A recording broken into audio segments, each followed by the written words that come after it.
husband and I were in Paris in 1966. We were young doctors and it was very hot.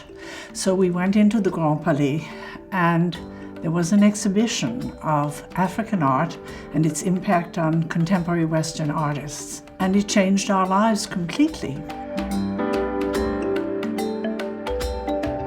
My husband was a scholar and he read every book and every magazine that he could lay his hands on. I was a much more emotional person. I responded to the art viscerally. One of the problems that we had was that we were collecting as a duo and we did not always share the same tastes. And so early on we decided that we would each have veto power. And that meant that we did not buy anything that either one of us did not want to include in the collection. Each piece has its adventure. The Congo Maternity was a piece that we bought sight unseen, and you can imagine how exciting it was when it came to our home. The Luba figure was a piece that we saw at Sotheby's in New York, and we sat through the entire auction and didn't have the courage to buy it. And when the auction was finished, we were so angry that we didn't acquire it that we went to the dealer and we paid twice the amount of money he had just bid for it, and we lived with it very happily.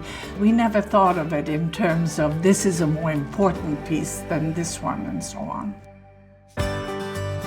The Malcolm were driven by great curiosity. Both of them are medical doctors.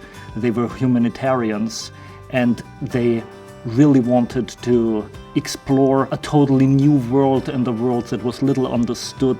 They also were guided by some of the greatest authorities and experts in the field. Well, their passion was certainly visible, but this is a passionate field. Most of the people collecting African art were doing it against the criticism and the sort of bafflement of their friends and family. The fact that they did it together and the consistent sort of dedication and passion was remarkable. The Malcolm collection is one of the largest and most broad-reaching. It's chosen quality across the board, and that is where you get depth. Nobody will ever be able to make a collection like this again. The amazing thing is that the enthusiasm did not change at all. The whole concept of pursuing these objects, looking at them, meeting people who shared this passion.